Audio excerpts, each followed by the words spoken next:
O Senhor colocou uma mensagem no meu coração e eu acredito que durante esses 3 momentos, durante esses 3 cultos, nós vamos estar construindo algo.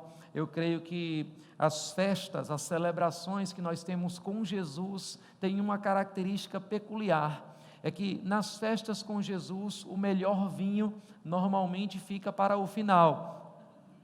Eu quero dizer com isso que nós vamos estar começando algo, mas eu quero te estimular a dar continuidade amanhã pela manhã, amanhã à noite, porque o Senhor vai estar construindo algo aqui nesses cultos, mas Ele vai estar também construindo e solidificando algo dentro de você também. Amém? Abra comigo em Atos no capítulo 13 e no versículo 36. Atos capítulo 13 e versículo 36. Glória a Deus. E se você já abriu a sua Bíblia, você vai curvando a sua cabeça, fechando seus olhos. Vamos fazer uma oração nesse momento. Pai, eu te agradeço em nome de Jesus, Senhor, porque mais uma vez a tua palavra vai ser ensinada. Essa palavra que é viva, essa palavra que é eficaz. E nós queremos dizer, Espírito Santo, que você tem liberdade nesse meio, nesse ambiente, para nos falar e nos ensinar, não apenas aquilo que nós gostamos de ouvir, mas aquilo que nós precisamos. Nós nos comprometemos nesses dias a sermos não apenas ouvintes, mas verdadeiros praticantes da Tua palavra, porque sabemos que fazendo assim, nossas vidas não serão mais as mesmas. Espírito Santo, você tem também liberdade, não apenas para ensinar, para corrigir, para motivar, mas para agir sobrenaturalmente nesse lugar, através dos Teus dons, das Tuas manifestações. Estamos disponíveis para o que o Senhor tem planejado para esses 3 momentos, em nome de Jesus, amém, glória a Deus. Como eu já disse, vamos falar um pouco sobre liderança, e o pastor falou muito bem, que liderança não é apenas uma posição, você pode no mínimo ser líder de si mesmo, mas quando falamos de liderança, particularmente nesse aspecto, nós entendemos que liderança tem a ver com uma capacidade, em parte que recebemos de Deus, e em parte que nós também aperfeiçoamos, que nós também capacitamos, para poder inspirar outras pessoas a chegar em algum lugar. Então, liderança tem a ver com outras pessoas. O dom, o chamado, a habilidade, a graça, chame como você quiser, mas aquilo que Deus depositou na sua vida, não é somente para você. Aquilo que Deus depositou na sua vida é para tocar outras pessoas, é para influenciar outras pessoas. Liderar significa levar pessoas de um ponto para um outro ponto específico. E eu creio que cada um de vocês que estão aqui, se vieram para esse momento, não vieram apenas por um convite ou por uma convocação, vocês vieram aqui porque Deus já estava vendo vocês nesse momento. Tenho certeza que cada um aqui foi atraído pelo seu propósito. Nós não podemos falar de liderança sem falar sobre essa palavra chamada propósito, e é exatamente essa palavra que aqui nós vamos ver em Atos no capítulo 13 e no versículo 36, a Bíblia vai estar falando sobre Davi, e ele diz assim: tendo pois, estou lendo para vocês a NVI, a Nova Versão Internacional, tendo pois Davi servido ao propósito de Deus, diga comigo, ao propósito de Deus, tendo pois Davi servido ao propósito de Deus em sua geração, adormeceu, foi sepultado com seus antepassados, e o seu corpo se decompôs, ou viu corrupção, ou apodreceu. O que é que a Bíblia está falando aqui? Primeiro, nós precisamos entender que a Bíblia diz que Davi serviu ao propósito de Deus. O que é propósito? Algumas versões você vai encontrar a palavra desígnio, em outras versões você vai encontrar a palavra vontade. Você pode chamar isso de propósito, desígnio, vontade, chamado, missão. O fato é que todas essas palavras trazem um conceito importante, um conceito fundamental para as nossas vidas, é que você não nasceu por acaso, é que na verdade Deus projetou você para realizar alguma coisa. Nós precisamos entender, muita gente diz, eu quero saber o propósito que Deus me deu, mas eu queria que você entendesse, apesar de não discordar totalmente com essa frase, Eu entendo que Deus não deu um propósito para você, Deus deu você para um propósito. Eu vou dizer de novo para você entender. Muitas pessoas pensam que nasceram por um mero fruto do acidente, por um mero fruto do acaso. Alguns dizem, eu sou apenas mais um rosto no meio da multidão, sou apenas mais uma cadeira que está sendo ocupada, sou apenas mais uma poeirinha no meio do cosmos, ou mais um comedor de feijão e farinha. Mas eu quero dizer para você, você não nasceu somente porque um dia seu pai conheceu a sua mãe, e o resto é história. Antes de você estar aqui, antes de você existir fisicamente, você já existia no coração de Deus. Deus já tinha planejado você, Deus já tinha pensado em você. Muita gente pensa que nasceu como um fruto do acaso, e então finalmente Deus olha para você, e aí Jesus, nasceu mais um, o que é que a gente faz com esse aqui? Não sei, vamos perguntar ao Espírito Santo, e aí Espírito Santo, o que é que a gente faz? Rapaz, vamos dar algumas ocupações para ele aí, vamos dar um casamento para ele, vamos dar filhos para ele criar, vamos dar uma casa para ele construir, vamos dar um trabalho para ele se ocupar, e quando ele vier aqui para o céu a gente resolve outras coisas. Não foi assim que aconteceu com você? Nenhum de vocês aqui nasceu por acaso, nenhum de vocês aqui foi um erro de cálculo, nenhum de vocês aqui foi um acidente, você foi projetado por Deus. Eu vou dizer como foi que aconteceu, só vai mudar o nome do personagem, só vai mudar o tempo, só vai mudar o lugar onde isso aconteceu, mas a história é bem parecida. Deus começou a pensar em um plano, Deus começou a pensar em um projeto, e aquele projeto tinha que ser executado em um lugar específico. E sabe o que isso traz para mim? Que você não nasceu no lugar errado. Deus sabia onde você precisava nascer. Mas aquele plano e aquele propósito também tinha um tempo específico. E sabe o que isso me diz? Que você não nasceu na hora errada. Eu já vi algumas pessoas dizerem, eu gostaria de estar nos tempos de Jesus. Eu já vi algumas pessoas dizerem, eu gostaria de nascer mais na frente, talvez o futuro seja melhor. Deus sabia a hora certa de você nascer. Deus sabia a hora certa de te criar. Então a sua história foi mais ou menos assim. Deus criou um projeto. Ele imaginou esse projeto. Ele sonhou esse projeto, e ele começou a declarar, algo precisa acontecer na terra, esse projeto precisa ser executado, esse plano precisa ser executado, mas eu preciso criar alguém, que se encaixe perfeitamente nesse plano, eu preciso criar alguém que tenha a capacidade para isso, que tenha a graça para isso. E então ele pensou um pouco, ele criou você e ele colocou você dentro desse plano. Na verdade, a Bíblia diz em Eclesiastes, no capítulo 3, se você puder ir rapidamente comigo, a gente ainda vai voltar para Atos no capítulo 13.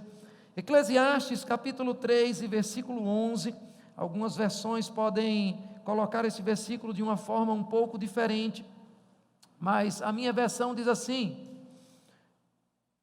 tudo ele fez apropriado ao seu tempo, também pôs no coração do homem o anseio pela eternidade, mesmo assim ele não consegue compreender inteiramente o que Deus fez.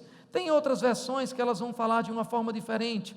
A Revista e a Corrigida, por exemplo, diz assim: tudo fez formoso em seu tempo, também pôs o mundo no coração do homem, sem que o homem possa descobrir a obra que Deus fez desde o princípio até o fim. O que é que a Bíblia está dizendo? Outras versões dizem, colocou a eternidade no coração do homem.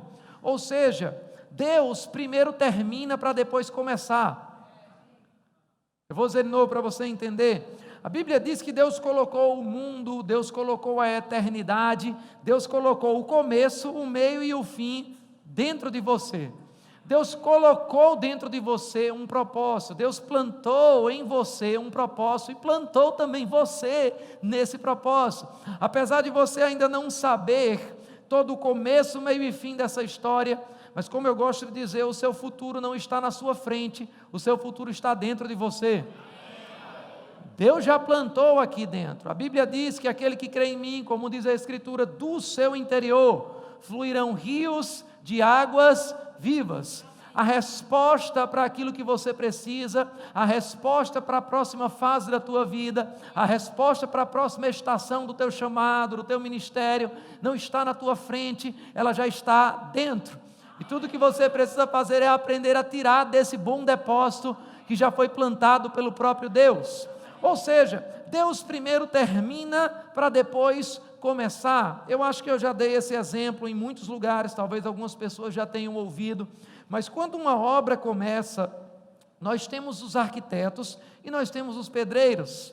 Os arquitetos fazem o desenho, os arquitetos fazem o projeto, e os pedreiros só começam a trabalhar quando o arquiteto terminou. Vou dizer de novo para você entender. Primeiro o arquiteto faz toda a obra, faz todo o projeto, e somente quando o arquiteto, junto com engenheiros, fazem os cálculos necessários, fazem as medidas necessárias, buscam os materiais, aí o pedreiro começa. Então entenda, o pedreiro está começando, mas o arquiteto já terminou. O pedreiro não tem dúvida alguma que se ele executar o plano do arquiteto vai dar certo, porque ele sabe que ele está começando algo que já foi terminado. Então eu quero que você entenda uma coisa: quando você está debaixo de um projeto de Deus, queria que você me ajudasse agora pregando um pouco. Você também vai pregar nessa noite, então você vai agora olhar para o seu vizinho e você vai pregar para ele. Diga para ele: meu irmão, nesse projeto de Deus, você não é o arquiteto, você é só o pedreiro. Amém. Ele já desenhou tudo, ele já calculou tudo, ele já mediu tudo, e ele somente terminou para que você começasse, porque Deus trabalha de frente para trás. Veja, Deus termina algo no reino do Espírito, para depois ir para a terra e anunciar aos homens que podem começar aquilo que Ele já terminou. Como é que a gente chama isso?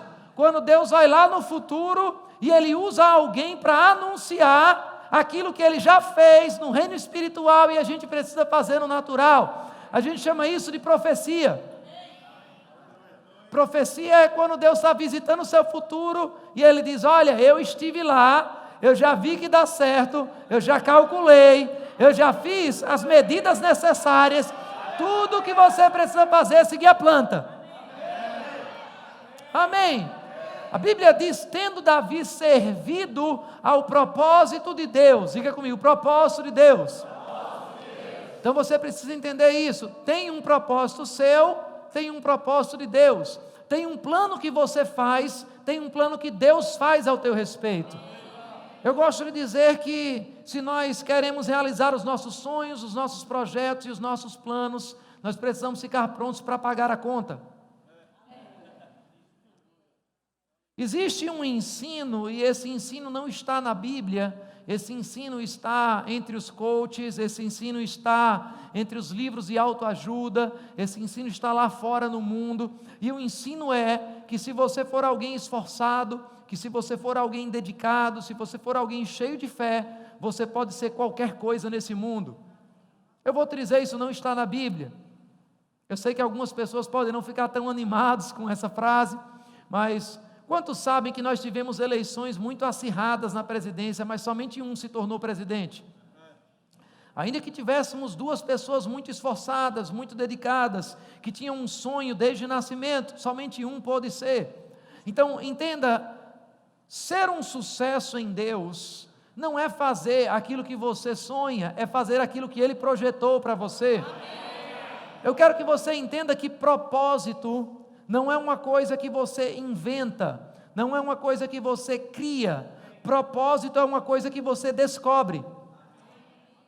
Você precisa descobrir qual é o seu propósito. A Bíblia não diz que Davi serviu ao seu propósito. Davi serviu o propósito de Deus para ele. Então, nós precisamos entender que liderança no reino de Deus começa com um propósito. Liderança não é apenas fazer uma coisa boa. Você pode fazer muitas coisas boas e não necessariamente estar fazendo a vontade, o propósito, o desígnio de Deus para a sua vida. E na verdade, ser um sucesso naquilo que Deus não chamou você para ser, pode ser a maior tragédia de um homem. Amém. Ser um sucesso naquilo que Deus não chamou você para fazer, na verdade é um grande fracasso para as nossas vidas. A Bíblia diz no livro de Salmos que se o Senhor não edificar a casa, em vão trabalham aqueles que a edificam. Então você pode até fazer certas coisas. Agora, se você estiver atrás dos seus sonhos e dos seus objetivos, fique preparado para pagar a conta. Mas tem uma coisa, se você estiver preparado para realizar os sonhos dele, ele banca, ele paga, ele tem os meios necessários.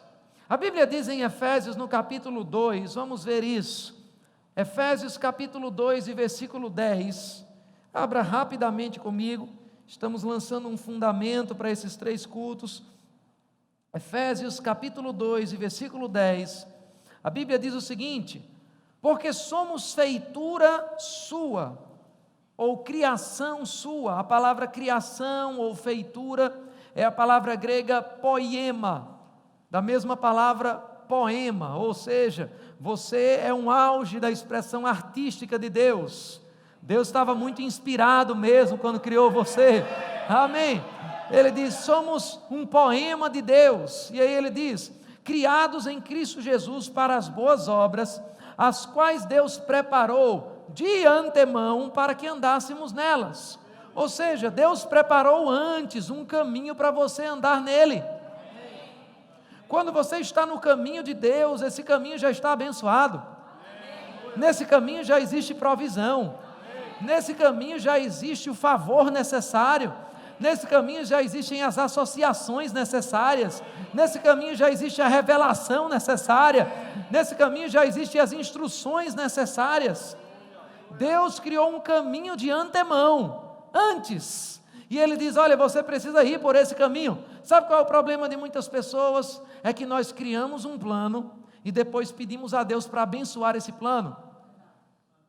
Mas quando você, ao invés de orar para poder criar uma boa ideia, criar uma boa estratégia, começar a orar para entender qual é a ideia de Deus para você, você não vai precisar chegar para Deus e dizer, Deus abençoe esse plano. Ele vai dizer, você ainda não entendeu, o plano é meu.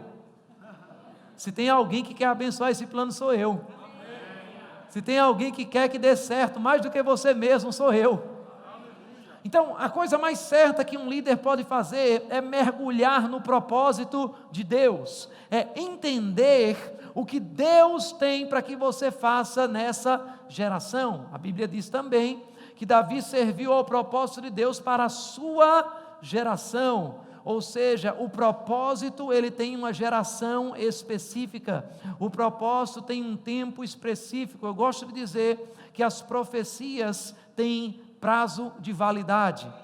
As palavras proféticas de Deus para nossas vidas têm prazo de validade. Como assim, pastor? Existem instruções que, se você obedecê-las na estação errada, isso se chama desobediência.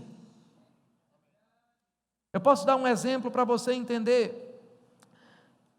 Abraão recebeu uma instrução de Deus. Está lá em Gênesis no capítulo 22, você não precisa abrir. Mas ele disse, vai até o monte, vai até o lugar que eu te mostrarei, oferece em sacrifício Isaque, teu único filho, aquele que você ama.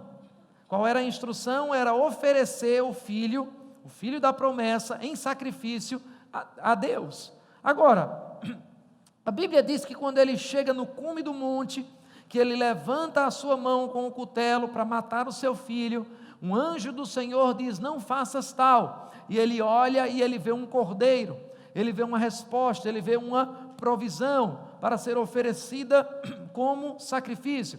Qual era a instrução de Abraão lá embaixo do monte? Era oferecer Isaque como sacrifício, amém?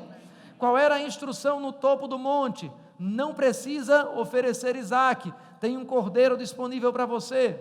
Sabe qual é o problema? É que muitas vezes nós ouvimos essa primeira instrução e nós não entendemos que debaixo de uma instrução obedecida existe uma provisão de Deus mais na frente.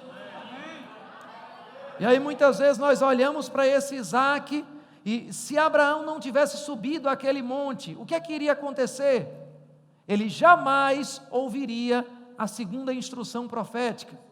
Ele jamais ouviria a segunda etapa da sua vida, porque profecias têm prazos de validade. Aquela profecia, aquela palavra profética sobre ele, aquela estação na vida dele, tinha um prazo. Qual era o prazo? Até o cume do monte. Se ele não chegasse no cume do monte, o que é que ia acontecer? Qual era a instrução que continuaria sobre ele? Oferecer o filho. Imagina se ele tivesse retido aquilo e não tivesse obedecido. Ele poderia ficar dizendo: como pode Deus ter me dado esse filho de promessa e agora está pedindo para tirar? Como pode Deus estar me pedindo algo tão valoroso? Eu pergunto a você, quando Deus pede algo a você, quem é que está precisando? Se eu pedir algo ao pastor, quem está precisando provavelmente sou eu. Mas se Deus pedir algo a ele, quem está precisando? Deus não queria tirar nada de Abraão. Deus estava dando uma instrução para ele. Muitas pessoas, elas não avançam na liderança, porque elas recebem uma instrução, mas deixa eu dizer uma coisa para você, toda instrução de Deus na sua vida é uma instrução de rompimento. Toda instrução de Deus na sua vida é uma instrução que vai tirar você de uma zona de conforto, que vai precisar sacrificar algo de uma estação anterior, para que você entre em uma estação nova. Só que se Abraão não tivesse obedecido aquela primeira instrução, ele jamais saberia o que esperava por ele na próxima instrução, porque a revelação de Deus para a nossa vida é progressiva. A Bíblia disse em Eclesiastes 3:11, que Deus colocou a eternidade dentro do homem, mesmo que o homem ainda não saiba todas as etapas. Eu costumo dizer que o propósito de Deus para as nossas vidas é como aqueles GPS antigos, que eles só diziam o próximo passo que você ia dar. O GPS não mostrava o caminho inteiro, ele somente dizia para você, por exemplo, a 300 metros, vire à esquerda. E aí você poderia andar 100 metros e dizer, mas cadê a próxima instrução? Mais 100 metros, cadê a próxima instrução? O problema é que a próxima instrução só vem quando você obedece a primeira. Por que Deus não está falando comigo? Eu vou te dar uma dica. Talvez, se você acha que Deus não está falando com você, é porque você ainda não obedeceu completamente a alguma instrução que Ele já deu. Por que Deus não está falando sobre a próxima etapa do meu chamado? Talvez porque você ainda não obedeceu a primeira. E você não pode ficar esperando uma segunda instrução. Você não pode ficar esperando uma segunda palavra profética quando você ainda não obedeceu a primeira. Qual era a primeira para Abraão? Vai até o monte e oferece o teu filho. Ele poderia demorar 10 anos naquilo. Ele não iria ouvir nenhuma outra instrução de Deus. Ele poderia ficar amargurado, ele poderia ficar decepcionado com Deus. Onde está o ministério? Onde estão as coisas acontecendo? E tudo que ele precisava fazer é a 300 metros virar à esquerda. E quando aquela instrução é obedecida, uma segunda instrução vem sobre ele. Então, entenda que propósito é talvez uma das palavras mais importantes para uma liderança, porque nos dias de hoje, onde nós temos tanto acesso à informação, nós temos tanto acesso a conhecimento, a aprender habilidades, é muito fácil você fazer muita coisa boa, e até ser aplaudido por pessoas, e até ser reconhecido por pessoas, mas o propósito na liderança bíblica não é apenas fazer algo louvável diante dos homens, é poder ouvir: bem-estar, servo bom e fiel.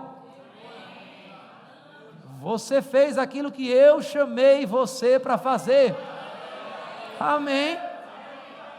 Nem sempre vai ser alcançar uma multidão, nem sempre vai ser famoso, nem todo mundo vai ser famoso, mas todo mundo pode ser importante, todo mundo pode ser relevante, todo mundo pode deixar um legado na sua geração. Amém? Aleluia. Precisamos entender a importância de propósito, e quando nós estamos debaixo desse propósito, nós vamos começar a encontrar também a visão de Deus para as nossas vidas, que é começar a enxergar esse futuro que outros não estão vendo, só você está vendo. Abra comigo em 1 Coríntios, no capítulo 3. Vamos estudar um pouquinho esse versículo. 1 Coríntios, capítulo 3, e versículo 10. Aleluia. 1 Coríntios, capítulo 3, e versículo 10. A Bíblia diz o seguinte: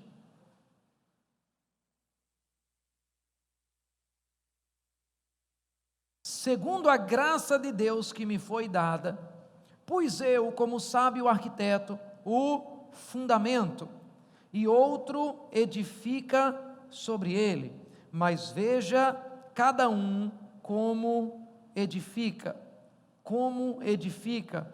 Deixa eu colocar aqui 3 princípios importantes para você dentro desse versículo. Primeiro deles, o apóstolo Paulo diz: segundo a graça de Deus. Então, em outras palavras, a Bíblia está dizendo: não seja um sucesso, ou não queira ser um sucesso naquilo que Deus não chamou você para ser. Amém?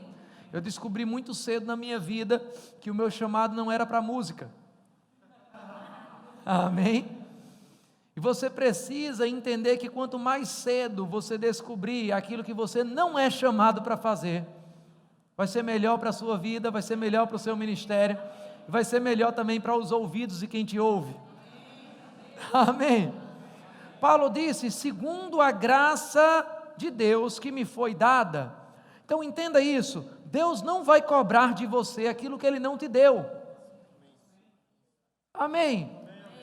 A Bíblia fala sobre a parábola dos talentos, mais um exemplo de que você não pode ser qualquer coisa que você queira ser, porque a Bíblia fala de um grupo de pessoas que recebeu 5 talentos, e eles negociaram e eles trouxeram 10 talentos, mas Deus não cobrava daquele que recebeu 1 talento desenvolver 10, Deus cobra que você multiplique, que você negocie, que você expanda aquilo que você recebeu dele. E isso é maravilhoso, porque nós começamos a entender que existe uma região em Deus, eu posso chamar isso de uma zona de graça. Existe uma região em Deus, existe um lugar de obediência, onde as coisas simplesmente acontecem para a gente. Aleluia! As coisas simplesmente começam a acontecer. Sabe, eu percebi cedo na minha vida que o meu chamado era influenciar, era mentorear, era treinar líderes. Você poderia ser tentado a estar alcançando multidões através do evangelismo, a estar querendo cantar, a estar querendo fazer qualquer outra coisa. O meu chamado é treinar líderes. Então eu vou te dizer uma coisa, eu me sinto muito mais confortável estando em um ambiente de líderes. Talvez você diga: mas você poderia alcançar uma multidão maior. Não, entenda uma coisa, quando nós estamos falando com líderes, cada líder é um multiplicador, cada líder é alguém que pode em potencial alcançar uma multidão. Cada líder é em potencial alguém que pode transformar uma geração inteira. Dessa reunião aqui nós podemos gerar transformadores de cidades. Eu acho que você não entendeu, eu não estou empolgando você, eu não estou motivando você, eu não sou um palestrante motivacional, eu estou liberando palavras pelo Espírito. Se você quiser, você pega essas palavras, mas eu estou falando com pessoas aqui que podem ser grandes influenciadores da sua geração, que podem ser grandes influenciadores na área que Deus chamou você para ser, pessoas que podem ser uma grande referência e uma grande voz na sua cidade e na sua região. Aleluia! Então essa é a minha zona de graça. E quando você está na sua zona de graça, quando você está naquilo que você foi chamado para fazer, parece que você consegue fazer com uma certa facilidade o que outras pessoas acham difícil. Pessoas vão dizer: como é que você consegue fazer isso? Como é que você explica isso? Como é que você consegue gerir isso? E vai ter coisas que você não vai conseguir explicar bem, vai ter esforços que para algumas pessoas vão ser um verdadeiro sacrifício, mas para você vai ser um verdadeiro prazer. Tenta falar para uma pessoa que não foi chamada para viajar, como ela aguenta viajar tanto. E aquela pessoa vai dizer: não, eu não aguento viajar, é um prazer para mim, é um refrigério para a minha vida. Já uma outra pessoa vai dizer: eu não suporto viajar. Por quê? Porque ela está fora, provavelmente também, da sua zona de graça. Agora, eu vou te dar uma dica para você entender um pouco sobre como achar essa zona de graça, esse chamado, esse propósito. Muitas vezes, aquilo que mais te incomoda é uma dica daquilo que você foi chamado para resolver. Aleluia. Pastor, eu fico indignado em ver as pessoas perdidas lá fora, as pessoas não conhecendo Cristo. Eu vou te dar uma dica aqui, dentro disso, que talvez não seja uma frase tão robusta teologicamente, não seja uma frase tão hermenêutica, mas eu vou te dizer de uma forma bem simples e todo mundo vai entender. O Deus que mostra a sujeira, mostra a vassoura. Então eu vou dizer em outras palavras para você entender. Quando Deus mostra um problema para você, é porque Ele quer mostrar a solução. Pastor, eu vim aqui reclamar de tal coisa, porque Deus me mostrou. Opa, Deus mostrou. Deus não mostra um problema para alguém que não seja parte da solução.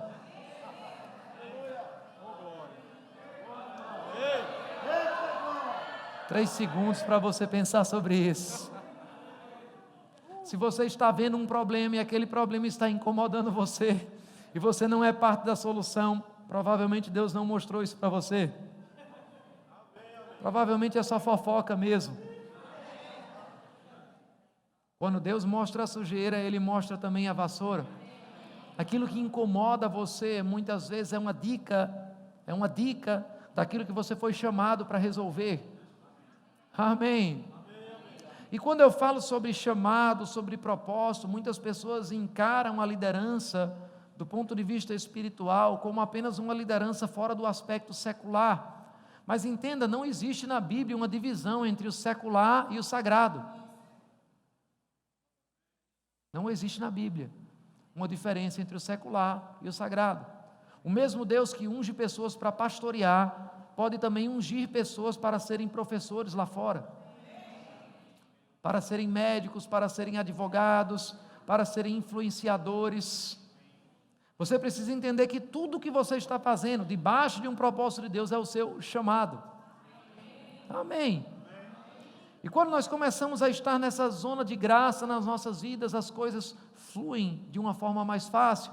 Eu não estou dizendo que não vão existir desafios, eu não estou dizendo que você não vai enfrentar resistências, eu não estou dizendo que o diabo não vai tentar derrubar você, que pessoas não vão criticar você, mas você vai estar fluindo em algo onde Deus está te favorecendo. E não tem nada mais precioso do que você perceber que está caminhando com o favor de Deus. Porque talvez uma das piores cargas que um homem pode carregar é tentar cumprir um chamado de Deus sem a capacidade de Deus. Amém. Chamado no ministério é você fazer algo que é impossível para os homens, com um tempo que você não tem, com recursos que você não tem, com pessoas que você não tem. Você vai precisar contar com o sobrenatural. Então é melhor você ter certeza que você está onde Deus colocou você para estar. Não há nada mais agradável, não há nada mais satisfatório para uma pessoa do que estar no centro da vontade de Deus para a sua vida. Nesse lugar o favor começa a fluir. Eu vou te dizer, um dia de favor de Deus pode fazer mais do que 1000 dias de labor humano, de trabalho do homem. Em um dia, se você pega a história de José do Egito, por exemplo, todo mundo gosta de falar aquela história. Imagina a história de José comigo. José tinha uma visão, José tinha um chamado, ele seria governador sobre o povo de Israel e sobre o Egito. Mas quando ele falou aquilo, as pessoas não receberam muito bem aquilo que ele tinha anunciado. E se você pegar alguns trechos da história de José, e você fizer um retrato, você fizer uma foto daquele momento específico, você vai achar que José era o mais miserável de todos os homens. Você vai achar que José era um fracasso. Talvez alguns crentes dos dias de hoje chegassem para ele e dissessem: José, olha, você tem que entender que se você está na prisão é porque talvez você não esteja na perfeita vontade de Deus. Você tem que entender que se você foi vendido pelos seus irmãos, é porque talvez você não está agradando a Deus, ou você deu brecha em alguma área, mas não necessariamente. Precisamos entender que muitas coisas que vêm contra nós, são justamente uma indicação de que nós estamos no lugar certo, porque o diabo não vai atacar alguém que ele não teme. Eu vou dizer de novo para você entender, quando um bandido vai para o banco, para onde é que ele vai? Ele vai para a recepção ou ele vai para o cofre? Ele vai para onde tem valor. Então as áreas que o diabo tenta destruir na tua vida, é porque ele sabe que tem um valor lá na frente. Porque muitas vezes, aquilo que hoje pode ser sua lágrima, vai ser chuva na vida de outras pessoas. Você percebe na Bíblia que todo libertador na Bíblia foi um cativo em alguma área, que saiu daquele cativeiro e agora está libertando outras pessoas. Muitas vezes o diabo pode atacar a tua família justamente porque Deus tem um projeto para você ser um restaurador de famílias. Muitas vezes Deus pode atacar as tuas finanças, porque Deus tem um projeto para você, para ser um restaurador da vida financeira de pessoas. Então você precisa entender que o que chega para você não vem por acaso. Assim como você não nasceu por acaso, os desafios na sua vida também não são por acaso. Quando Jesus disse aos discípulos, passemos para outra margem, e ele foi falar com aquele gadareno, vocês conhecem a história. A Bíblia diz que uma tempestade veio sobre aquele barco. Deixa eu dizer uma coisa, aquela tempestade não era por acaso.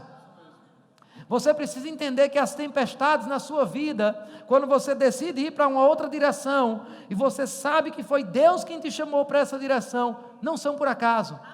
Elas foram enviadas. E se elas foram enviadas, você pode enviar elas e volta. Se elas foram enviadas, elas vieram do inferno, e você precisa mandar de volta para o seu endereço. Jesus não ficou pensando, bem, se essa tempestade veio, isso deve ser um sinal de que talvez a gente não deva ir para outra margem. Não! Jesus não ficou pensando, se essa tempestade veio, é porque talvez eu dei brecha em alguma área. Não! Jesus não ficou pensando, se essa tempestade veio, é um sinal de que hoje não é o dia. Não!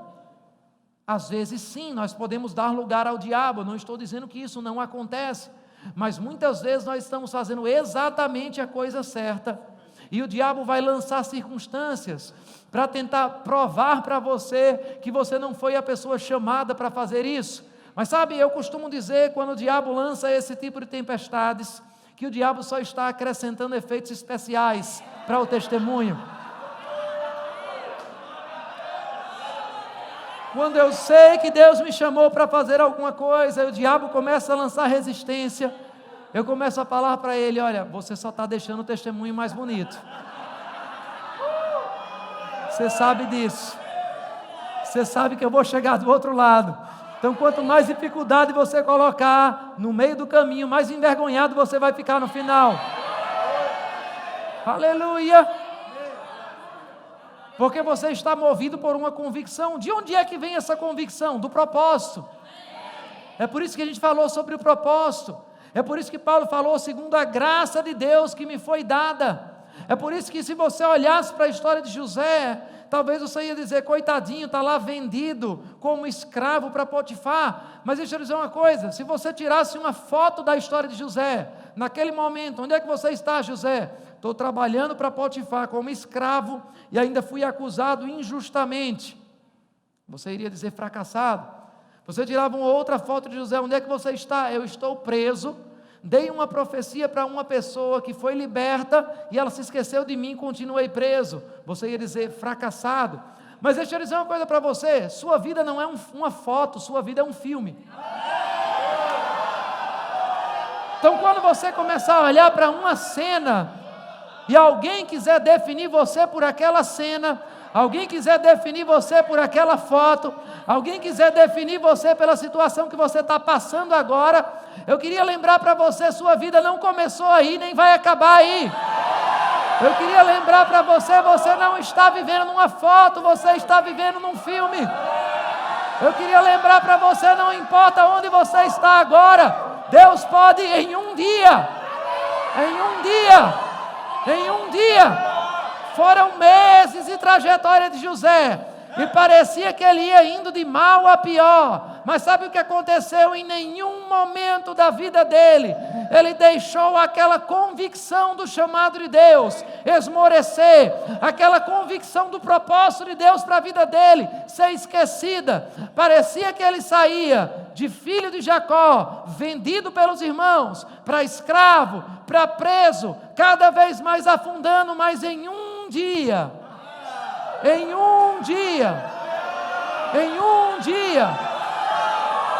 a Bíblia diz que o Senhor guarda cada palavra dos seus como um memorial. Abra comigo em Malaquias, no capítulo 3. Vamos ver isso. Tem algumas pessoas que precisam ouvir essa palavra. Aleluia. Malaquias, capítulo 3. Aleluia. Veja o que a Bíblia diz. Versículo 13. Malaquias capítulo 3 e versículo 13. As vossas palavras foram agressivas para mim, diz o Senhor. Mas vós dizeis, que temos falado contra ti? O que é que você tem falado contra Deus? Ele vai dizer aqui, vós dizeis, inútil é servir a Deus.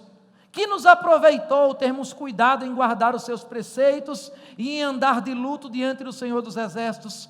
Em outras palavras, as pessoas estavam dizendo, o que é que adianta? A gente está aqui obedecendo, a gente está aqui abdicando de coisas, a gente está aqui esquecendo de outras coisas que são até listas para obedecer o que o Senhor está dizendo, é inútil. E aí ele diz, ora pois, nós reputamos por bem-aventurados os soberbos. Isso é o que o povo estava dizendo. Também os que cometem impiedade se edificam. Sim, eles tentam ao Senhor e escapam. As pessoas estavam dizendo, olha, eles vivem de qualquer jeito e parece que estão prosperando.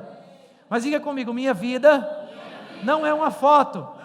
Diga, minha vida é um filme. Diga, o filme não acabou ainda. Aleluia! Aleluia! Me ajude a pregar de novo para quem está do seu lado. Olhe para essa pessoa, diga, meu irmão, você não está vendo uma foto, você está vendo um filme, e o filme ainda não acabou. Aleluia! O filme ainda não acabou, a história ainda não acabou. Ah, mas eles estão fazendo assim, e parece que está tudo dando certo. E a Bíblia diz no versículo 16, então aqueles que temem ao Senhor, tem alguém que teme ao Senhor nesse lugar? A Bíblia diz, então aqueles que temem ao Senhor, falam cada um com o seu companheiro, o Senhor atenta e ouve, e há um memorial escrito diante dele. Deixa eu escrever isso aqui para eu memorizar e não esquecer o que ele falou.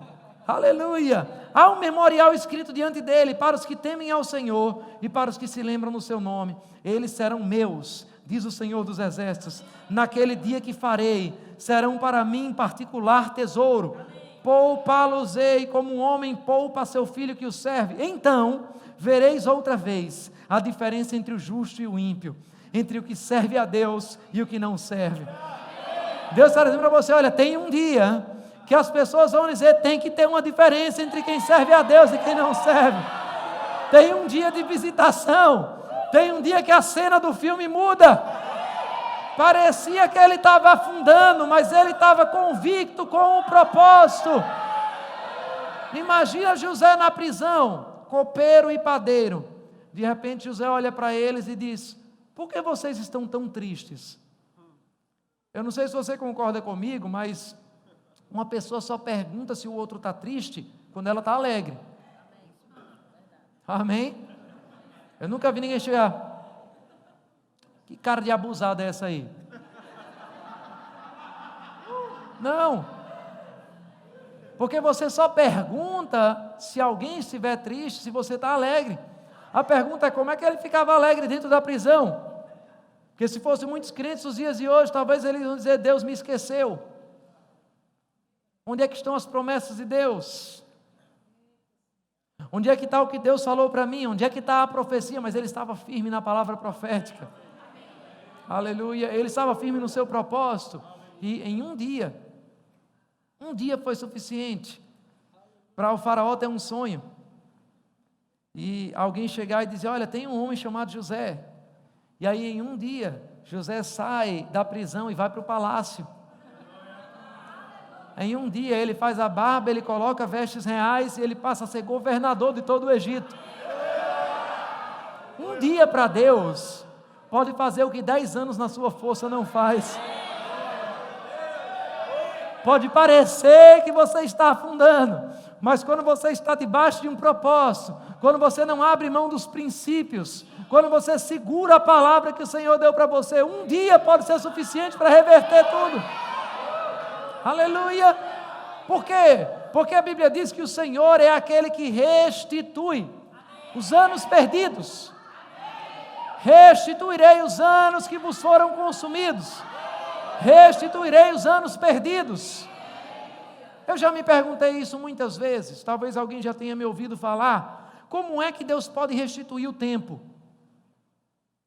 Porque eu sei que Deus pode restituir a sua saúde, se você está doente, Ele te dá cura.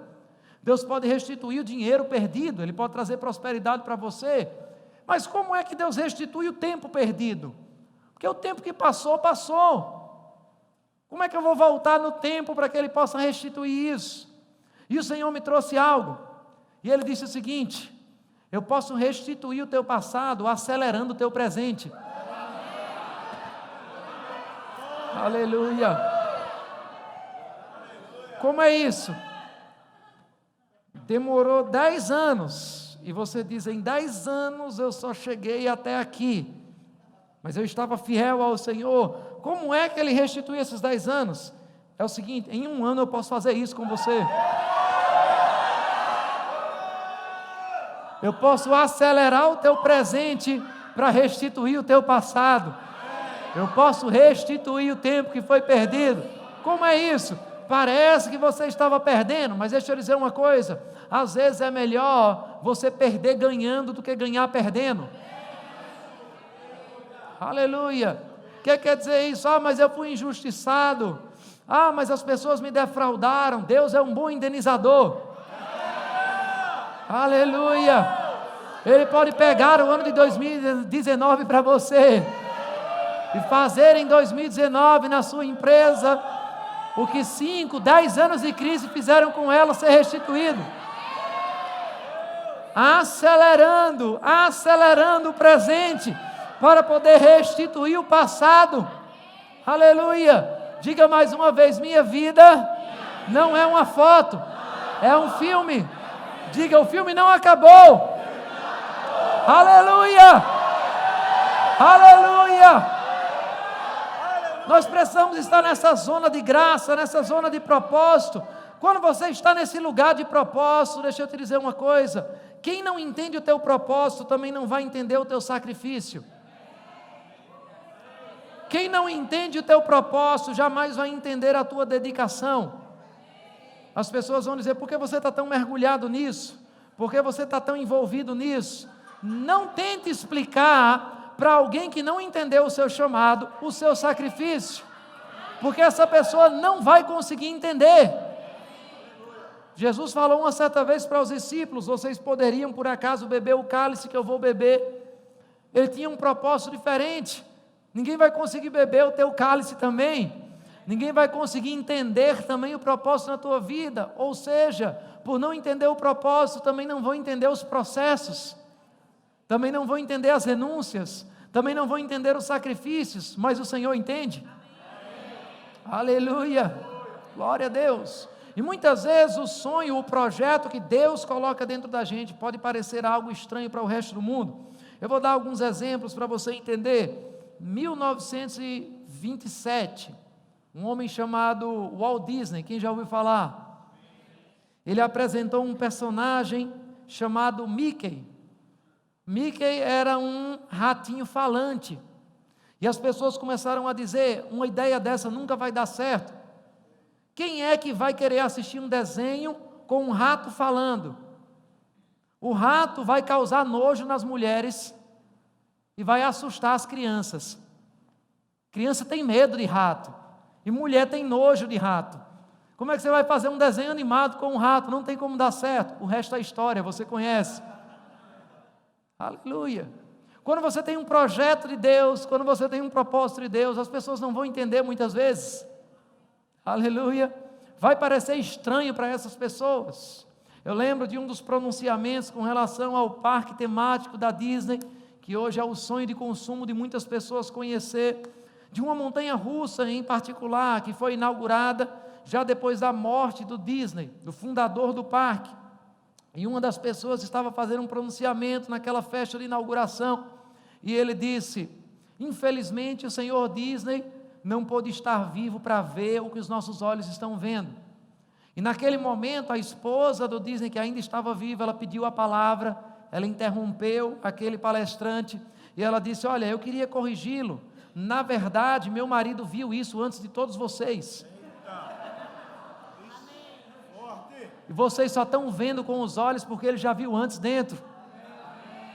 Então deixa eu te dizer uma coisa, sabe por que muitas pessoas não veem o seu ministério crescer? Porque elas não veem o seu ministério crescer. Eu vou dizer de novo para você entender, e sem olhar para mim você não vai conseguir entender. Sabe por que você não vai ver o sucesso na sua vida? Porque você não está vendo o sucesso na sua vida. Aleluia. Você precisa ver o que Deus tem para a sua família, para você começar a ver o que Deus tem para a sua família. Você precisa ver o que Deus tem na sua vida profissional, para que você comece a ver o que Deus tem para a sua vida profissional. Você precisa ver o que Deus tem para a sua igreja, para você começar a ver o que Deus tem para a sua igreja. Talvez a gente fale mais sobre isso amanhã pela manhã. Não tem como você ver as coisas que Deus tem para você, sem ter contato com Ele, sem ter comunhão com Ele. O primeiro chamado de todo líder é para estar com o Senhor, antes mesmo de ser enviado para fazer alguma coisa, é estar com Ele, amém? Agora, você precisa ver dentro de você o que outros não estão vendo, para depois você ver o que outros vão ver junto com você, aleluia. E você só faz isso quando você está nessa zona de graça, quando você está nesse lugar de propósito. Eu vou dizer algo para você, o Senhor me chamou nesses dias, nessa estação, para uma região chamada Sertão do Brasil. E algumas pessoas podem dizer: pastor, como muitas pessoas vêm às vezes, Deus tem coisas maiores para você. E eu disse: o que é que você diz como coisas maiores? É um outro lugar? Sim, Deus tem lugares maiores. Não, o lugar maior que Deus tem para mim é o da vontade dEle. Deus me chamou para estar em uma cidade chamada Petrolina, no interior do sertão nordestino. E algumas pessoas podem dizer: pode sair alguma coisa boa de Petrolina? Eu vou te dizer uma coisa, já fizeram essa pergunta antes, lá em Atos, no capítulo 2. Pode sair alguma coisa boa lá da Galileia, mas Deus gosta de usar as coisas loucas desse mundo para confundir as coisas sábias. E aí eu pergunto para você: pode sair alguma coisa boa do sertão da Paraíba? Pode sair alguma coisa boa da cidade de Patos? Aleluia! Quando você está dentro do propósito de Deus, a resposta é pode, e Deus vai usar você para surpreender essa geração. Aleluia! O Senhor colocou um projeto no nosso coração, colocou um propósito para a nossa vida. E o propósito pode parecer ambicioso para algumas pessoas, pode parecer ousado para algumas pessoas, mas começamos a lançar aquela visão: nós vamos construir o maior centro de avivamento do interior nordestino. Começamos a falar aquilo e as pessoas diziam: pastor, como é que vai ser essas coisas? E a gente começou a procurar um espaço para a nossa igreja, começamos a procurar um terreno. Nós estamos em uma igreja, como eu já falei hoje, de cerca de 1.300 pessoas, num tempo de mais ou menos 6 a 7 anos, uma igreja de 130 pessoas se tornou uma igreja de 1.300 pessoas, mas aquele lugar ele não estava mais cabendo, e o Senhor, cerca de 2 anos atrás, nos colocou à procura de novos lugares, de novos terrenos, para podermos construir a sede da igreja, da ONG, dos projetos que estamos desenvolvendo para esse centro de avivamento. Chegávamos em alguns lugares, terrenos maravilhosos, perguntávamos para o corretor, para a pessoa que estava vendendo: quanto é esse local? E a pessoa dizia: olha, esse lugar aqui é 16 milhões, mas se você comprar à vista, a gente faz por 14. Eu disse: agora a gente está negociando. Estou brincando. Nossa igreja não tinha nem 200 mil no caixa, mas a gente estava vendo terreno de 16 milhões. 2 anos procurando isso. Vimos um outro terreno. Olha, esse outro terreno aqui é um pouco afastado da cidade, então a gente consegue fazer por 13 a 14 milhões. Tudo bem, vamos orar a respeito, para ver o que o Senhor tem a dizer sobre isso. Talvez algumas pessoas pudessem dizer: você está sendo louco, você está sendo imprudente. Todas as vezes que você estiver debaixo de uma visão de Deus, pessoas vão chamar você de louco. Eu não estou fazendo um convite à negligência para você, mas eu quero que você entenda algo muito claro. Quando Deus te dá uma visão, essa visão vai intimidar você. Vou dizer de novo para você entender. Deixa eu falar em outras palavras. Ou a visão está intimidando você, ou está insultando Deus. Ou ela é pequena demais e está insultando a grandeza de Deus, ou ela é grande do tamanho de Deus e está intimidando você. Aleluia. Ou as suas pernas estão tremendo, ou Deus está ficando ofendido. Aleluia. Glória a Deus. Eu lembro de ter visitado a Universidade Oral Roberts há um ano atrás, e nós vimos em um dos prédios, aquele lugar, um centro de excelência, de formação de líderes cristãos, enviados para o mundo todo. Dezenas de milhares de pessoas se formaram naquele lugar, e num dos prédios, acredito que era o prédio de administração, existia uma frase enorme na escada, logo quando nós entrávamos naquele ambiente, e a frase era mais ou menos assim: proibido pensar pequeno. Aleluia. Imagina você entrando naquele prédio, e toda vez que você, estudante, entrava naquele prédio, você lia isso: proibido pensar pequeno. Você está estudando administração, vamos planejar algumas coisas. Opa, isso não, proibido pensar pequeno aqui dentro. Aleluia. Queria que você me ajudasse de novo, olhando para o seu vizinho. Se ele é tímido, encare ele, olhando bem nos olhos dele, para ele ficar incomodado mesmo. Diga para ele: meu irmão, você está proibido de pensar pequeno. Aleluia. Deus é um Deus grande. Quando você faz algo grande, querido, não é porque você está se exaltando, porque primeiro as pessoas vão olhar para você e vão dizer: rapaz, eu sei que você não tem inteligência para fazer isso, eu sei que você não tem dinheiro para fazer isso, eu sei que você não tem influência ou conhecimento para fazer isso, fala qual foi o segredo. E as pessoas vão começar a dizer: tinha que ter sido Deus. Porque quando você entra em algo do tamanho de Deus, não tem como você receber a glória, mesmo que você tente, porque a sua força não chega lá. As pessoas vão dizer: tinha que ter sido Deus, tinha que ter sido o favor de Deus. Ninguém ia dizer: José chegou ao trono porque foi um cara desenrolado, porque foi um cara inteligente. Não, não. As pessoas iam olhar e diziam: tinha que ter o sopro de Deus, colocando ele lá no trono. Quando você se envolve nos projetos do tamanho de Deus, você vai precisar do sopro dele. E se você estiver nessa zona de graça, se você estiver nesse lugar onde Ele chamou você para estar, pode esperar o momento do sopro, porque Ele vem. Aleluia. Procuramos um outro terreno, valor de mercado daquele terreno, 18 milhões.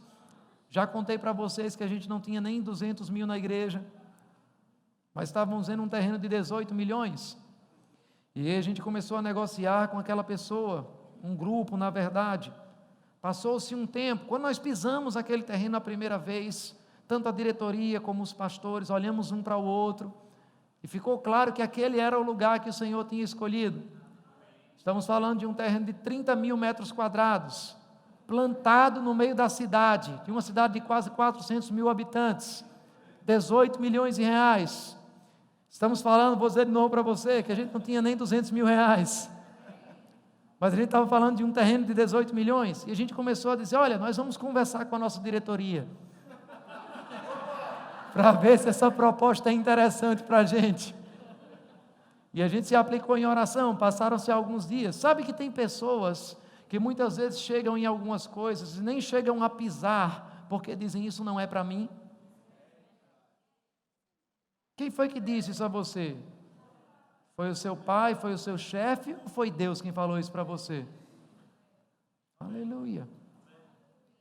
Nós começamos a orar a respeito daquilo, fizemos vários planos, vários projetos. Passaram-se alguns meses, a nossa ONG estava fazendo uma ação social em um hospital de câncer. Aquele hospital, ele ficou sem os suprimentos básicos, o governo deixou de fazer alguns repasses, e uma parte da nossa ONG levou os insumos básicos para aquele hospital, coisas de alimentação, medicações básicas para os leitos daquele hospital. O gestor do hospital, o dono do hospital, ficou curioso com aquilo. Foi uma igreja que fez isso, que deu essa ajuda. Eu quero conhecer essa igreja. E disseram: olha, o pastor dessa igreja é médico. E ele também era médico. Ele disse: eu quero conhecer essa igreja. E a gente começou a conversar com esse senhor. Ele visitou a igreja, ele gostou da igreja. Ele levou toda a equipe do hospital de câncer para a igreja. Ele disse: olha, vocês precisam ver como essa igreja organiza as coisas. Ele começou a conversar com a gente, e aí ele olhou para mim e perguntou: quanto é o seu passe? Eu disse: como assim? Eu quero que você seja o diretor lá do nosso hospital. E eu disse: eu não saí da medicina para o pastoreio por causa de dinheiro, eu saí por causa de um propósito. Diga comigo: propósito. Você precisa estar num lugar de propósito, lugar que Deus criou para você estar. Eu lembro quando nós chegamos para Petrolina, que nós mudamos para o primeiro prédio, pessoas chegaram para a gente para dizer: pastor, não tem como fazer isso. Eu não sei se o senhor entendeu, talvez o senhor esteja recém-chegado na cidade. A gente está na região mais pobre do Brasil, que é o Nordeste. E a gente está na região mais pobre da região mais pobre, que é o sertão do Nordeste. Então isso aqui talvez funcione numa capital, isso aqui talvez funcione nos Estados Unidos. Eu não sei de onde é que o senhor veio com essas ideias, mas isso não vai funcionar aqui. Mas a minha Bíblia diz: bendito serás na cidade e bendito serás no campo. A minha Bíblia diz que o meu Deus é Deus em qualquer lugar. Ele é Deus em Patos também. Ele é Deus em todo o sertão da Paraíba também. Amém. Aquela conversa continuou, passou-se um tempo e ele chegou mais uma vez. Ele disse: rapaz, eu já entendi que você não quer ir mesmo, né? Mas eu queria ajudar você em alguma coisa. E ele disse: como é que eu posso ajudar você? Bem, já que você perguntou, nós estamos mudando a nossa igreja para um espaço maior. Ah, você precisa de um espaço maior? Sim, precisamos. E ele disse: quanto tem de espaço essa igreja? Em torno de 3.500 metros quadrados. E ele disse: tudo bem, escolha um local na cidade, nós vamos dar um terreno de 3.000 e poucos metros para você. E eu disse: não, a gente não precisa sair de onde a gente está para um lugar do mesmo tamanho. A gente, na verdade, está precisando de um espaço de 30.000 metros quadrados. Ele disse: o que é que você vai fazer com 30.000 metros quadrados? Você vai construir um shopping center? E eu comecei a falar sobre alguns projetos que nós tínhamos, alguns que já estavam acontecendo, a visão já estava clara. Deixa eu abrir um parêntese para você. Eu falei sobre a Universidade Oral Roberts. Uma certa vez a gente estava, no ano passado, numa conferência do Kenneth Copeland, nos Estados Unidos, e um homem de Deus chamado Jerry Savelle estava ministrando. E ele disse que fez uma oração ao Senhor. Ele precisava de um projeto na sua igreja de $50.000. E ele começou a orar ao Senhor: Pai, eu preciso de $50.000. E ele disse que o Senhor trouxe uma resposta muito clara e rápida para ele: tudo bem, eu posso dar. E ele disse: Senhor, são $50.000. Tudo bem. Senhor, são $50.000 para essa semana que vem agora. E o Senhor falou com ele: tudo bem, eu dei 5 milhões para a Oral Roberts, eu posso dar 50.000 para você. E ele começou a ficar com raiva depois disso. Senhor, como assim o Senhor deu 5 milhões para a Oral Roberts? Eu estou aqui orando por 50.000. E o Senhor falou para ele: é porque o Oral Roberts tem um projeto de 5 milhões. Ele tem uma visão de 5 milhões. E você tem um projeto de 50.000. Então eu vou dar conforme a tua fé e a tua visão. Aleluia. Eu não sei quanto a você, mas eu não fiquei muito feliz não, quando eu ouvi essa pregação e esse testemunho.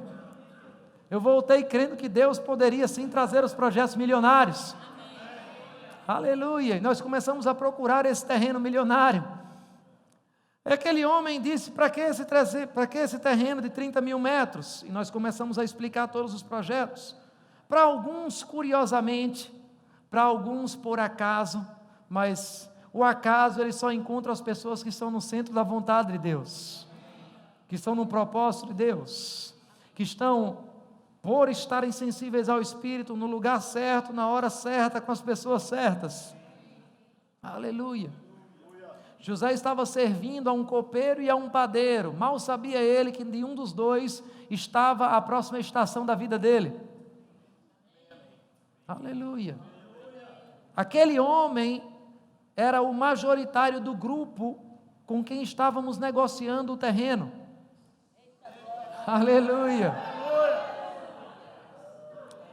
Eu vou resumir a história para você, contando que nós assinamos um contrato de um terreno de 18 milhões de reais por 5 milhões de reais. Aleluia! Vou fazer um resumo para você, dizendo que a nossa igreja recebeu uma oferta de 13 milhões de reais. Amém? E que o terreno já está comprado e não vai demorar para construirmos aquilo que nós falamos. Agora, se nós pisássemos naquele lugar e disséssemos: isso aqui não é para a gente, eu vou te dizer, 13 milhões estavam esperando alguém ser ousado o suficiente para pisar naquele lugar e dizer: é nosso. Amém. Aleluia! Eu quero finalizar com isso, nós vamos continuar amanhã. Muitas vezes nós ficamos chateados, nós ficamos com raiva, quando nós perdemos algo que a gente sabe que tem. Em outras palavras, você está lá com o seu smartphone novo, de repente ele cai no chão, ele quebra a tela. Você fica com aquela alegria, não é? Aquele regozijo no Senhor. Você sabe que você tinha alguma coisa e você perdeu. Mas o Senhor uma vez me perguntou algo interessante. Eu queria chamar o grupo de música. E o Senhor me perguntou: por que você não começa a ficar com raiva daquilo que você perdeu e nem chegou a ganhar? Aleluia! Como assim? Você fica com raiva daquilo que você sabe que tem e você perde. Mas tem coisas que você tem e nem sabe que tem e perdeu. Eu vou dar um exemplo para você entender. Digamos que você está comprando um carro. Você está crendo em um carro de 70 mil reais, de um ano específico. E por algum motivo você decidiu que você vai comprar esse carro à vista. Você está lá com 50 mil reais. E você está dizendo: faltam 20. Faltam 20 mil. E aí passa mais um ano, ou 2 anos, ou qualquer tempo que seja. Você consegue juntar esses 20 mil.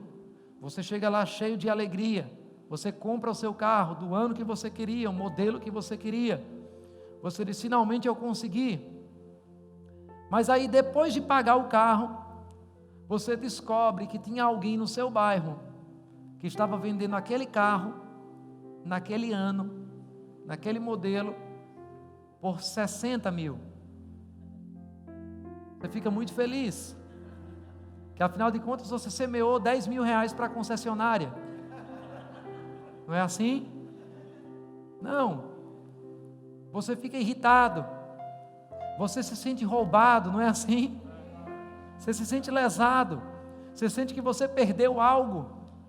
Agora eu te pergunto, e se você não souber que aquela pessoa está vendendo esse carro, você continua feliz, achando que fez o melhor negócio da sua vida, mas você comprou e pagou por 70 aquilo que valia 60.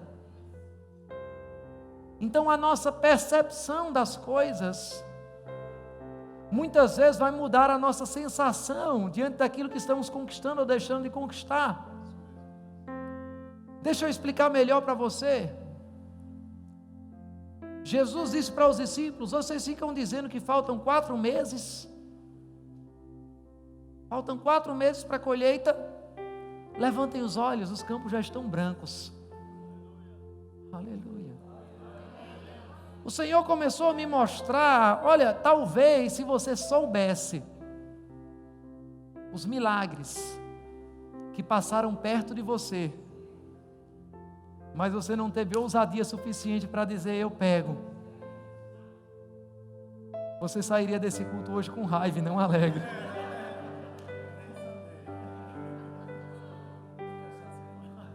As oportunidades que passaram, porque todo dia o Senhor tem uma oportunidade do sobrenatural para as nossas vidas.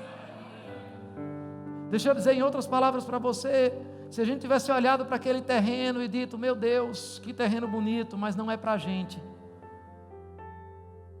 13 milhões estavam passando perto da igreja, 13 milhões foram embora, e a gente nem sabe, a gente continuaria feliz, achando que a gente está no centro da vontade de Deus, e que daqui a 10, daqui a 30, daqui a 40 anos, nós vamos conseguir juntar 13 milhões para dar um passe para um terreno. Quantas oportunidades não estão passando perto de você, e você não está sensível ao Senhor, porque você está fora dessa zona de graça, porque você está fora desse lugar de propósito, desse lugar de favor, porque você está fora dessa comunhão com aquele que te chamou. Queria que você ficasse de pé nesse momento. Aleluia. Glória a Deus. Glória a Deus. Jesus certa vez falou com os fariseus, e ele disse: olha, vocês veem, mas não conseguem ver, vocês ouvem, mas não conseguem ouvir, porque o coração está endurecido. E às vezes nós ficamos pensando: graças a Deus eu não tenho esse coração endurecido, graças a Deus eu vi o Senhor, graças a Deus eu recebi a salvação, graças a Deus eu nasci de novo. Mas quantas vezes não estamos endurecendo o coração para os propósitos dele na nossa vida? Quantas vezes não estamos endurecendo o nosso coração para as oportunidades que ele está dando? E nós estamos vendo uma tragédia, quando na verdade Deus está dando uma oportunidade. Estamos somente olhando para o desafio, estamos olhando para o Golias, mas Deus está dizendo: esse é o seu acesso para se assentar no seu trono. Aleluia. A minha oração nessa noite é que você possa ter sensibilidade. A minha oração nessa noite é para que você possa ficar indignado mesmo, e o Senhor comece a mostrar para você as oportunidades que estão passando perto. Eu não estou falando somente de oportunidades financeiras, mas às vezes são demonstrações do sobrenatural que o Espírito quer usar as suas mãos para fazer, e você nem percebeu. São milagres que estão para acontecer na sua igreja, mas você não estava sensível para isso. São operações do sobrenatural de Deus para acontecer na sua família. É aquela oportunidade que o Senhor estava dizendo: se ele for sensível, se ela for sensível, esse é o momento que eu separei para a salvação do marido dela. Mas ela precisa entender, porque senão ela vai deixar passar essa oportunidade. E o Senhor está dizendo: levante os seus olhos e veja. Porque se você não vir, você não vai ver. Você precisa ver. Você precisa ver dentro de você. Pode parecer contraditório o que eu vou dizer agora, mas eu queria que você pudesse fechar os seus olhos para que você pudesse ver. Eu queria que você pudesse fechar os seus olhos e você começasse a ver o que o Senhor tem para o seu chamado, o que o Senhor tem para a sua igreja, o que o Senhor tem para a sua família, o que o Senhor tem para o ano de 2019. Você não é o arquiteto, você é o pedreiro. Você precisa ver o que o arquiteto desenhou e executar a obra dele. Ele está dizendo: eu é quem sei, eu é quem sei, eu é quem sei, eu é quem sei, eu é quem sei. Os planos que eu tenho ao seu respeito são planos de paz e não de mal, para dar o fim que você deseja. Pessoas nesses próximos 2 cultos serão convidadas pelo Senhor a descer à casa do oleiro. O Senhor está dizendo: vem, desce à casa do oleiro. Ali eu vou falar contigo. Ali eu vou te dar instruções. Ali eu vou mostrar os próximos passos. E Ele está dizendo mais uma vez: eu é quem sei. Feche os olhos e veja. Feche os olhos e veja. Você pode, em pé aí, nesse lugar onde você está, começar a visitar o ano de 2019. Você pode começar a visitar a próxima etapa do seu ministério. Você pode começar a visitar uma nova forma de ver o seu casamento. Você pode começar a visitar aquele departamento no novo nível. Você pode visitar aquele projeto acontecendo. O que é que seus olhos espirituais estão vendo? Eu não sei você, mas os meus olhos espirituais se alegram. Porque quando você vê por dentro, você aprende a fazer a festa antes de ver por fora.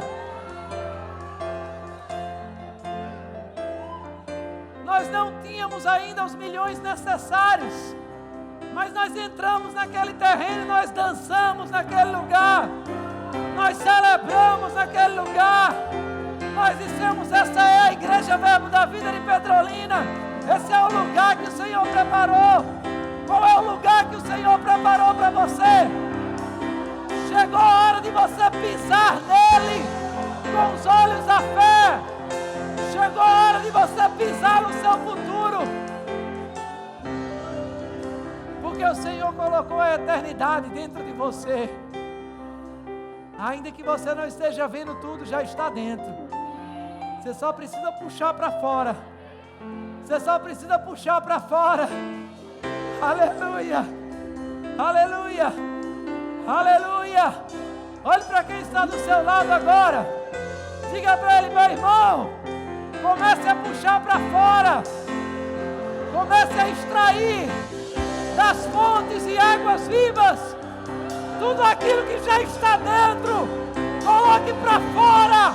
Coloque para fora. Coloque para fora. Coloque para fora. Coloque para fora. Aleluia. Oh, aleluia. Glória a Deus. Aleluia. Aleluia. Oh, aleluia. Aleluia. Vem e toma o teu lugar aqui. Oh, vem e toma o teu lugar aqui. Oh, aleluia. Vem e toma o teu lugar aqui. Céu e terra se encontram, alinhando o seu plano. O universo estremece, o leão rugiu no trono. Céu e terra se encontram, alinhando seu plano. O universo estremece, o leão rugiu no trono. Céu e terra se encontram, alinhando seu plano. O universo estremece, o leão vem e toma o teu lugar aqui. Vem e toma o teu lugar.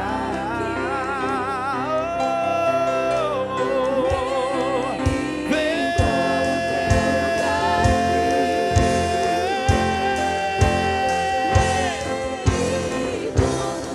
Oh, venha, venha, venha. Vem, toma o teu lugar.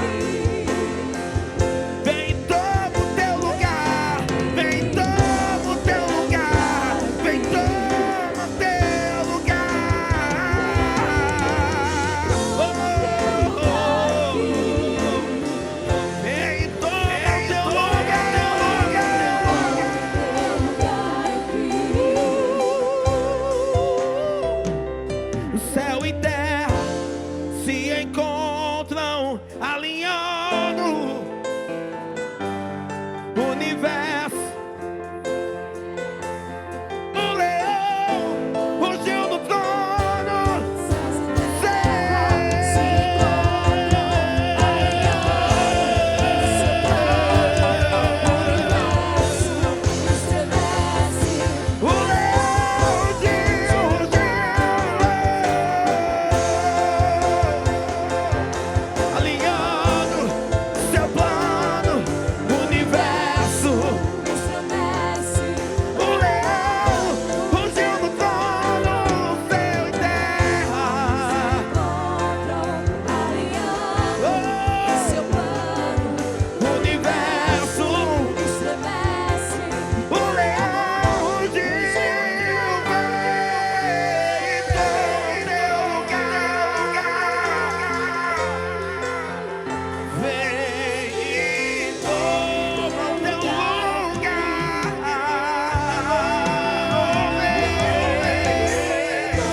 Vem e toma que o lugar é teu.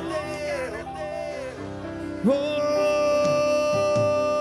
céu e a terra se alinhando ao seu plano. O universo estremece.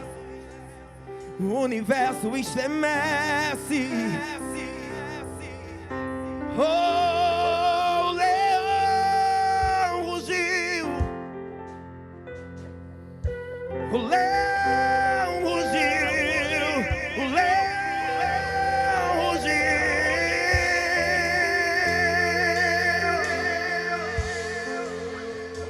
O leão, o leão, o leão, o leão rugiu.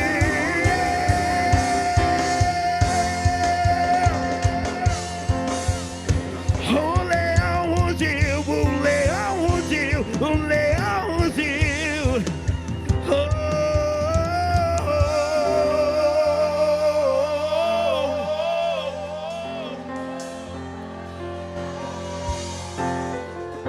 aleluia! Diga, Senhor, vem e toma o teu lugar. Mas você também já pensou para você tomar o lugar que Deus tem para você? Se assenta no trono, irmãos, que Deus preparou para a tua vida. Não deixa um gigante tamanho de Davi ou maior impedir que você sente ou alcance a promessa que Deus tem para a tua vida, o propósito. Diga graças a Deus que a minha vida não é uma fotografia, é um filme. É um filme. Diga, a minha vida é um filme. Aleluia, aleluia. Em Deus já está terminado, irmãos. Não importa o que está acontecendo agora. Aleluia. Oh.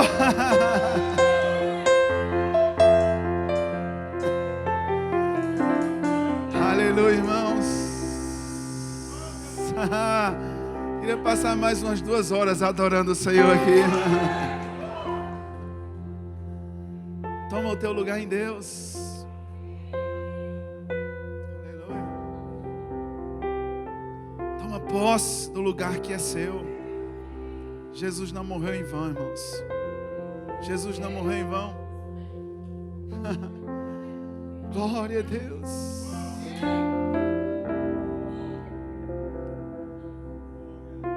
Temos que ficar alegres, irmãos,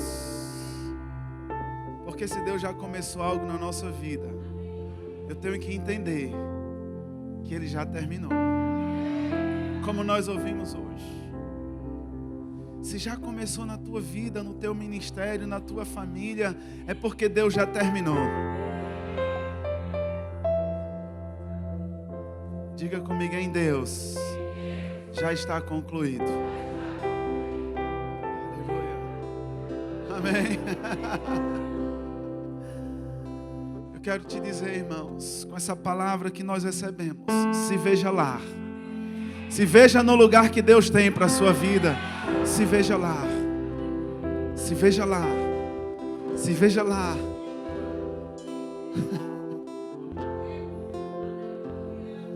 Glória a Deus. Amém. Está feito. Diga, está feito. Está feito. Aleluia. Obrigado, Senhor, por tanta graça.